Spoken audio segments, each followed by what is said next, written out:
आंदोलित किसान जिस एमएसपी कानून की बात कर रहे हैं, उसका फॉर्मूला आखिर कहां से आया? आखिर स्वामीनाथन आयोग की सिफारिशें क्या हैं? किसान आंदोलन का आज तीसरा दिन है। प्रदर्शनकारी किसानों ने कई जगह रेलवे ट्रैक पर धरना शुरू कर दिया है। इन किसानों की प्रमुख मांगों में से एक है स्वामीनाथन आयोग के एमएसपी तय करने के फॉर्मूले की मांग। सबसे पहले समझते हैं आखिर ये फॉर्मूला है क्या। स्वामीनाथन आयोग ने फसल की लागत को 3 हिस्सों में A2, A2+FL और C2 में बांटा। अब समझते हैं कि ये A2, A2+FL और C2 आखिर हैं क्या।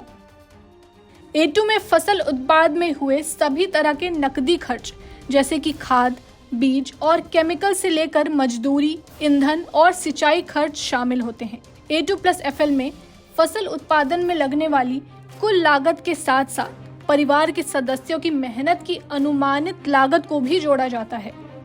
C2 में फसल उत्पादन में लगने वाली नकदी और गैर नकदी के साथ साथ जमीन के लीज रेंट और खेती से जुड़ी दूसरी चीजों पर लगने वाले ब्याज को भी शामिल किया जाता है। स्वामीनाथन आयोग ने C2 की लागत में 1.5 गुना यानी कि 50% और जोड़कर फसल की MSP देने की सिफारिश की थी, जिसकी मांग आज किसान कर रहे हैं।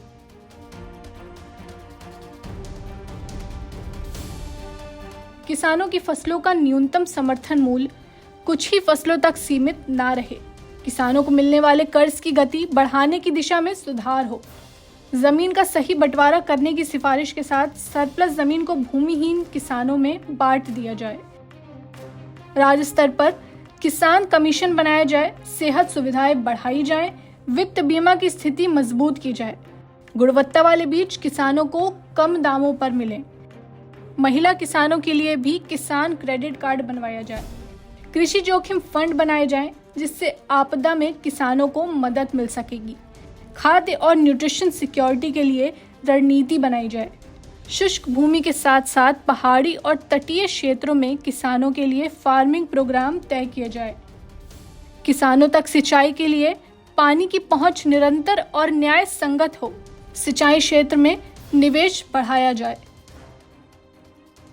कृषि संबंधित बुनियादी ढांचे में निवेश बढ़ाने के साथ संरक्षण खेती को भी बढ़ावा दिया जाए। ये किसान की कुछ प्रमुख मांगे हैं। किसान आंदोलन से जुड़ी सभी अपडेट्स के लिए बने रहें गांव जंक्शन के साथ।